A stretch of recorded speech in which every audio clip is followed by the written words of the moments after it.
Friends, welcome to my channel. ఇవాళ నేను మీకు ఒక మంచి లీఫీ వెజిటేబుల్స్తో వెజిటేరియన్ రెసిపీ చూపించబోతున్నానండి. ఇది మెంతికూర. ఈ మెంతికూరతో నేను ఒక మంచి రెసిపీ చూపిస్తాను. అది ఏంటో రండి చూద్దాం. ఫస్ట్ మనం ఒక పెద్ద కట్ట మెంతికూర తీసుకున్నానండి. ఒక పెద్ద కట్ట అనమాట. ఇది పెద్ద మెంతికూర అంటారు. ఇందులో రకాలు ఉంటాయి. చిన్న చిన్న మెంతికూర కూడా ఉంటుంది. అదైతే కొంచెం ఎక్కువ తీసుకోవాలి. సో ఇది పెద్ద కట్ట, పెద్ద ఆకుతో వచ్చే కట్ట అనమాట. ఇది తీసుకున్నాను నేను. ఇది ఇందులోకి ఒక 2 బంగాళదుంపలు కలిపి మనం దీన్ని ఒక మంచి ఫ్రై లాగా చేస్తాను. చూద్దాము అది ఎలా చేద్దాము.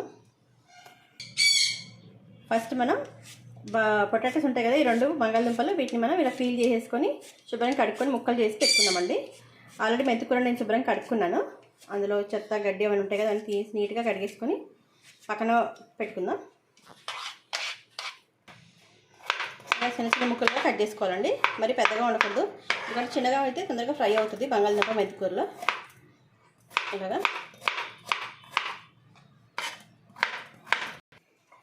బంగాళదుంప కట్ చేసి పెట్టుకున్నానండి.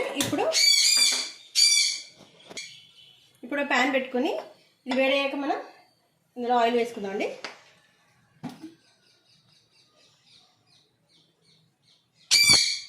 ఆయిల్ వేడయ్యాక అందులో కట్ చేసి పెట్టుకున్న ఒక ఆనియన్, 2 పచ్చిమిర్చి కట్ చేసి పెట్టేసుకోవాలి. ముందుగానే ఆనియన్ పచ్చిమిర్చి వేసాను. ఇది కొంచెం అలాగా ఫ్రై అవ్వాలి. ఈలోపు మనం మెంతికూర కడిగి పెట్టుకున్నాను నేను. దీన్ని మనం చిన్న చిన్నగా కట్ చేసుకుందామండి.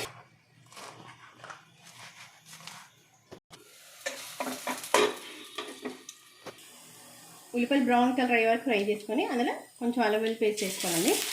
ఇలా బాగా ఫ్రై అయిపోయాక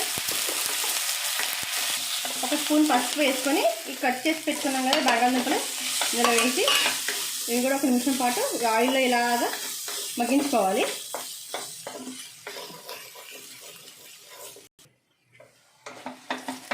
పొటాటోస్ బాగా బంగాళదుంప ముక్కలు బాగా ఫ్రై అయిపోయినాయి, ఆయిల్లో ఇలా మగ్గిపోయినాయి కదా.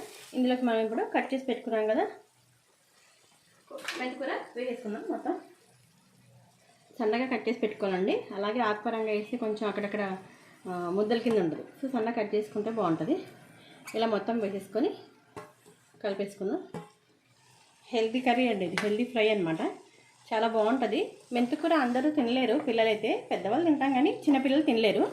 సో వాళ్ళకి ఇలా చేసి పెట్టారనుకోండి సూపర్గా ఉంటుంది అనమాట. ఇష్టంగా తింటారు.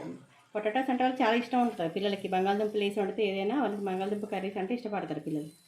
సో మెంతికూర వేసి పెట్టామనుకోండి హెల్తీగా ఉంటుంది, టేస్టీగా ఉంటుంది అనమాట. ఆకు కూడా దగ్గరగా మగ్గిపోయిందండి, దగ్గర ఫ్రై అయిపోయింది కదా. ఇప్పుడు మనం ఇందులోకి ఉప్పు కారాలు వేసేసుకుందాం. 1 స్పూన్ సాల్ట్,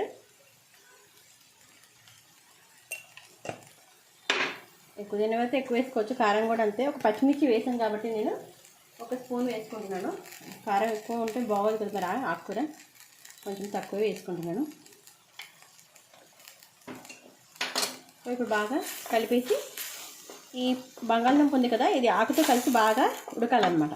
ఒక చిన్న గ్లాస్ వాటర్ పోసేసుకొని మనం దీన్ని ఇలా మూత వేసుకోవాలి. ఈ డిష్ ఏంటంటే ఎక్కువ నార్త్ వాళ్ళు తింటారండి. నార్త్ ఇండియన్స్ ఎక్కువ ఇష్టపడతారన్నమాట. మేతి ఆలు అంటారు. మెంతికూరతో చేసుకునే ఈ బంగాళదుంప కర్రీని మేతి ఆలు అంటారు అన్నమాట. చూసారా, నేను దీనికి కాంబినేషన్గా పూరీ కూడా రెడీ చేసాను. పూరీతో తింటే సూపర్గా ఉంటుంది అన్నమాట. అందుకే పూరీ కూడా రెడీ చేసి పెట్టాను. ఇప్పుడే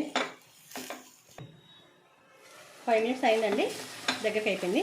చూసారా ఎంత దగ్గరగా అయిందో. చక్కగా పొటాటోస్ అంతా కూడా, అది బంగాళదుంప అంతా కూడా ఇందులో చక్కగా ఉడికిపోయింది. ఇప్పుడు మనం తీసేసుకోవచ్చు. కావాలంటే ఇంకా దగ్గరగా ఉండాలి, ఇంకా ఫ్రై అవ్వాలన్నా కూడా ఉంచేయచ్చు. బట్ పుల్కాస్తో తినడానికి, అన్నంతో తినడానికి అయితే ఇలా ఉంటే తీసేసేయాలి. సర్వింగ్ బౌల్లోకి తీసేసుకోండి. ఎంతో రుచికరమైన మన మెంతికూర ఆలుగడ్డ రెడీ అయిపోయిందండి.